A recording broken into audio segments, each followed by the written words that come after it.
دیکھیے ہر انسان محسوس کرتا ہے کہ اس کے اندر کوئی خیر کا جذبہ بھی ہے اور شر کا مادہ بھی ہے. خیر و شر کی ایک جولان گاہ ہے انسان کی شخصیت کا جو اندرونی پہلو ہے، اس کے اندر ایک خیر و شر کی کشمکش مسلسل چلتی ہے. چنانچہ جدید سائیکالوجی نے بھی، آپ کو معلوم ہے کہ جس کے بابا آدم اب فرائیڈ شمار ہوتے ہیں، انہوں نے انڈ اور لیبیڈو، یہ تو ہے حیوانی تقاضوں کے لیے، بھوک لگتی ہے، پیاس لگتی ہے، کوئی چٹخارے بھی، زبان جو چٹخارے بھی مانگتی ہے، یا یہ کہ جنسی لذت ہے، تلذذ ہے جو انسان حاصل کرنا چاہتا ہے، یا یہ کہ جیسے تمام حیوانات کو آرام کی بھی کچھ نہ کچھ ضرورت ہوتی ہے، انسان کو بھی، یہ تمام اس کے حیوانی تقاضے ہیں. لیکن اس کے ساتھ ہی وہ کہتا ہے کوئی ایگو بھی ہے انسان میں، کوئی خودی بھی ہے، کوئی انا بھی ہے، انسان نرا حیوان نہیں ہے. اگرچہ جو فلسفہ ڈاروین کا ہے اس نے تو انسان کو نرا حیوان بنا دیا، وہ تو اس کے علاوہ کسی اور چیز کو کسی درجے میں بھی تسلیم اور ریکگنائز ہی نہیں کرتا. لیکن فرائیڈ کا میں کم سے کم اس درجے میں قائل ہوں کہ اس نے تو ویسے انسانی شخصیت کے 3 لیولز کو ریکگنائز کیا ہے، اور وہی 3 لیول ہے جو قرآن بیان کر رہا ہے. اگرچہ وہ جو پہلا لیول ہے اس کو تو یقیناً اس نے صحیح سمجھا ہے، لیکن دوسرے اور تیسرے لیول کو وہ صحیح طور پر آئیڈینٹیفائی نہیں کر سکا اور ایک دوسرے سے ممیز نہیں کر سکا. یعنی انڈ اور لیبیڈو یہ تو حیوانی تقاضے ہیں، جس کو قرآن کہتا ہے نفس امارہ، انسان کا وہ نفس کہ جو اسے بدی کا حکم دیتا ہے. اس لیے کہ ظاہر بات ہے پیٹ کھانے کو مانگتا ہے، اسے اس سے غرض نہیں کہ حلال ہے یا حرام ہے. چٹخارا جو ہے وہ تو اپنی تسکین چاہتا ہے، اسے اس سے بحث نہیں کہ کوئی چیز جائز ہے یا ناجائز ہے. شہوت کا جذبہ جب برانگیختہ ہوتا ہے تو اسے تو اپنی تسکین چاہیے، سیکشول گریٹیفیکیشن جسے آپ کہتے ہیں، سینشول گریٹیفیکیشن. اسے اس سے بحث نہیں کہ جائز راستہ ہے یا ناجائز راستہ ہے، لہذا وہ حد اعتدال سے تجاوز کرے گا، صحیح راستے سے ہٹے گا. یہ گویا کہ اس کی سرشت کے اندر ہے. اس لیے ان نفس لامارۃ بالسوء، یہ ان یا لیبیڈو ہو گیا. دوسرا لیول وہ کہتا ہے ایگو ہے، تیسرا وہ سپر ایگو کہتا ہے. اگرچہ قرآن مجید نے اس کے لیے 3 علیحدہ اصطلاحات استعمال کی، نفس، قلب اور روح. 3. سپر ایگو اصل میں روح ہے، لیکن وہ نہیں سمجھ پایا اس کو. اس کی ڈیفینیشن جو ہے سپر ایگو کی وہ بڑی مختلف ہے، لیکن یہ میرا اس وقت کا موضوع نہیں ہے. اس وقت میں صرف یہ چاہتا ہوں کہ ریکگنائز کریں کہ یہ انسان کے اندر 2 پہلو ہیں جن میں کشاکش ہے. ایمان مجھے روکے ہے تو کھینچے ہے مجھے کفر، کعبہ میرے پیچھے ہے کلیسا میرے آگے ہے. ہر انسان کو محسوس ہوتا ہے کہ ہے. اب اس میں ہر شخص یہ سمجھتا ہے کہ اگر کوئی شخص با ہمت ہے، دنیا میں کوئی بڑا کام کرنا چاہتا ہے، ایک تو یہ کہ عام آدمی ہے، حیوانوں کی سطح پر بس اپنے تقاضے پورے کیے اور زندگی بسر کر دی، بتا دی، جس کو میں کہا کرتا ہوں کہ زندگی اس نے نہیں بتائی، زندگی نے اسے بتایا ہے. زندگی نے اسے گزارا ہے، اس نے زندگی نہیں گزاری. زندگی تو وہ شخص گزارتا ہے جو اپنا کوئی ہدف معین کرتا ہے، کوئی آئیڈیل، کوئی آدرش، کوئی نصب العین وہ اس کی زندگی میں ہے، جس کے لیے وہ محنت کرتا ہے، بھاگ دوڑ کرتا ہے، اس کے حصول کی کوشش کرتا ہے.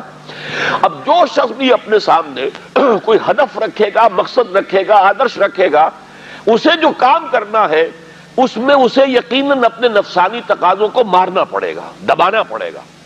ساری رات سوئیں گے اگر پاؤں پھیلا کر تو زندگی میں کہاں اونچا مقام حاصل کریں گے.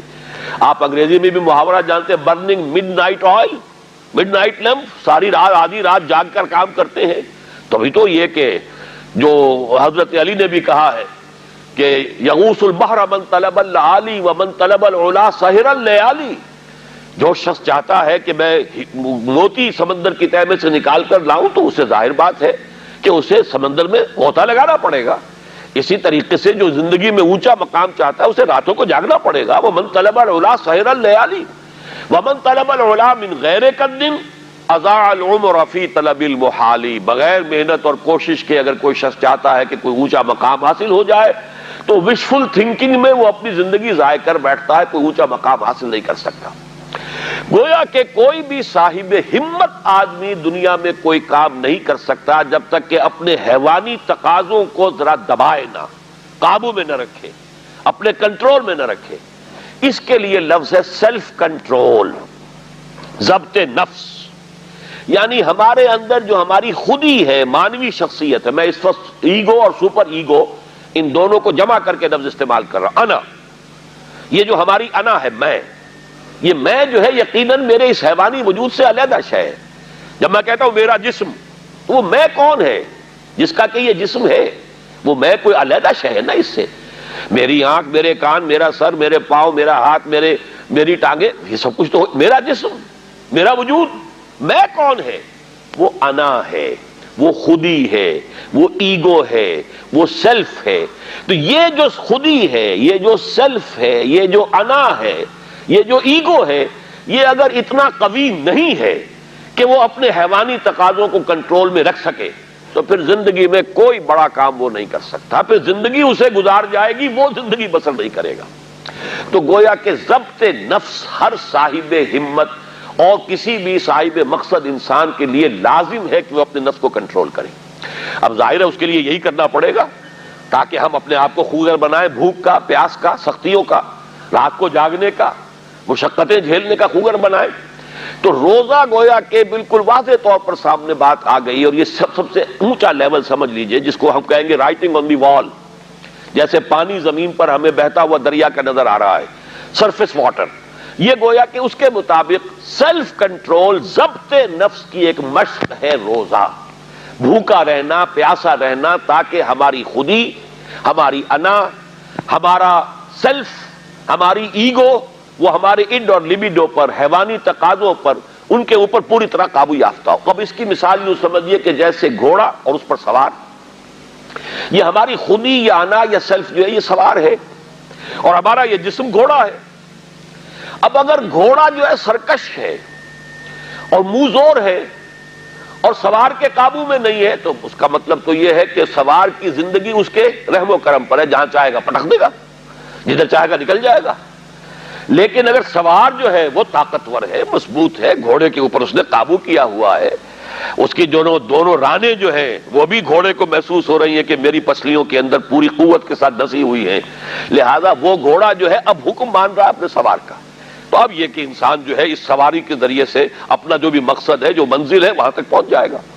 تو ہماری انا یا خودی یا سیلف، یہ ایگو، یہ ہمارا وہ سوار ہے جو ہمارے اس حیوانی وجود کے گھوڑے پر، مرکب پر سوار ہے. اگر تو یہ خودی مضبوط ہے، توانا ہے، طاقتور ہے، کنٹرول میں ہے، تو یہ جو جسم ہے، یہ حیوان جو ہے، یہ گویا کہ اب اس کے تابع ہو گیا اور وہ اپنے مقصدی زندگی کے حصول کے لیے اس کو استعمال کرے گا. اور اگر یہ کمزور ہے، اس کی انا یا خودی، تو پھر تو وہ زندگی جو ہے اور اس کے حیوانی تقاضے اسے جس طرح چاہیں گے استعمال کر دیں گے. تو پہلی بات ہوئی کہ یہ ضبط نفس ہے. اور ایک بات یہاں پر تھوڑی سی اور واضح کر دوں، اسلام نے سیلف انیہیلیشن کی اجازت نہیں دی ہے، سیلف کنٹرول کی اجازت دی ہے.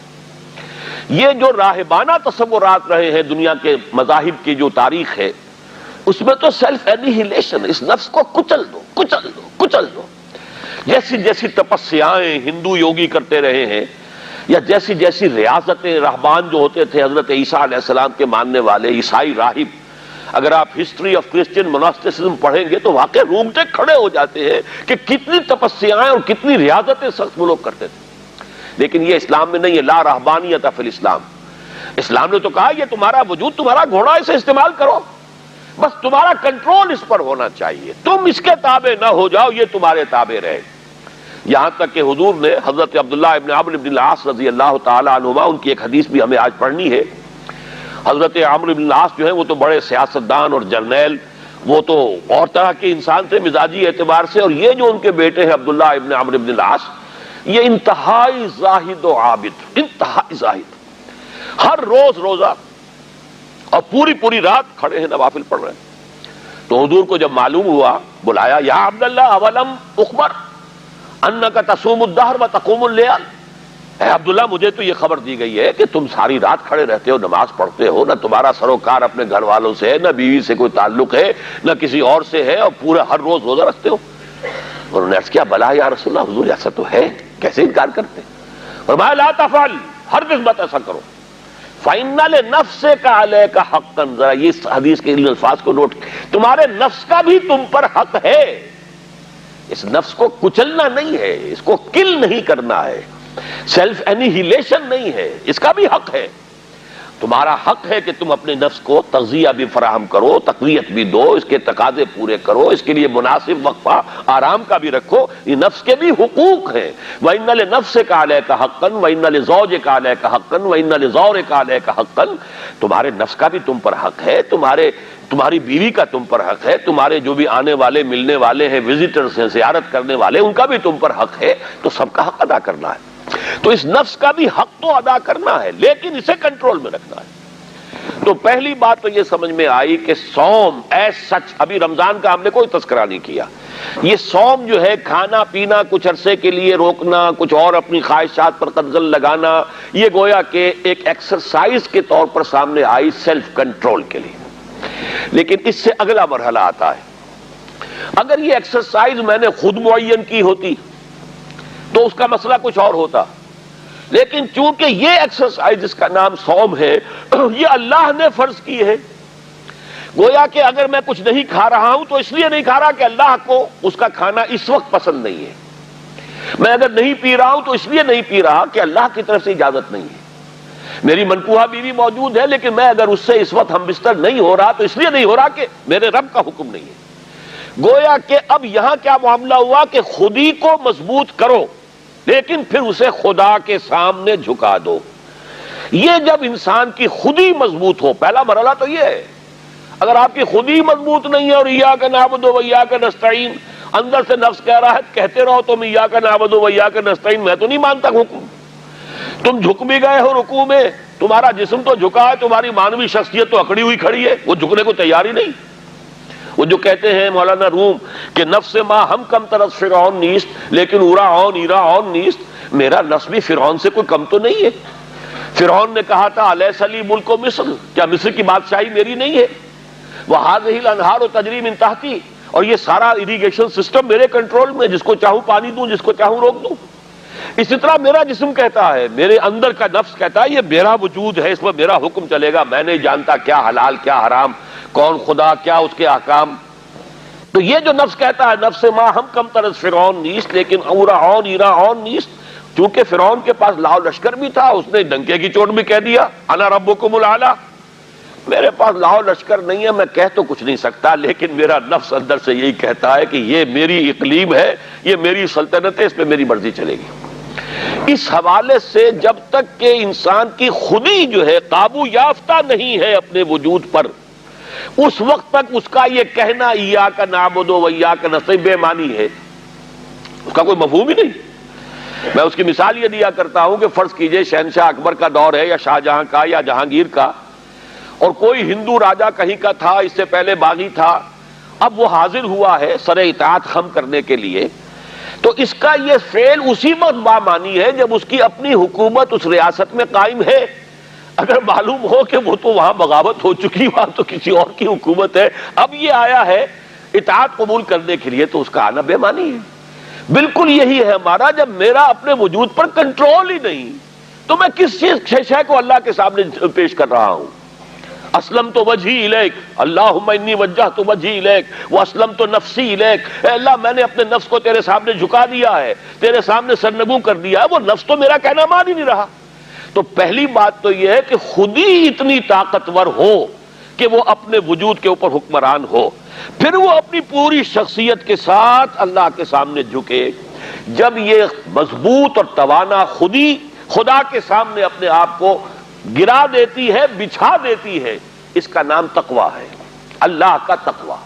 وہ کیفیت نفس کی جس میں ایک یوں سمجھیے وہ شخصیت جو سپلٹ نہیں ہے، جو کہ آرگینک ہول کی حیثیت سے یہ ایک شخصیت ہے، اور اس کے اندر اس کی خودی جو ہے حاکم اور حکمران ہے، وہ خودی اب اپنے آپ کو اللہ کے سامنے سرنگوں کر رہی ہے، اور اس نے اپنے آپ کو اللہ کے حوالے کر دیا ہے۔ اسلمت نفسی الیک وفوضت امری الیک واسنبت ظہری الیک۔ اے اللہ، یہ رات کی دعا ہے جب حضور سوتے ہوئے دعا، جب آپ اپنا رخ کر لیتے تھے کعبے کی طرف داہنے ہاتھ کروٹ لے کر، اللہم انی وجہت وجہی الیک واسلمت نفسی الیک وفوضت امری الیک واسنبت ظہری الیک، بڑی پیاری دعا ہے۔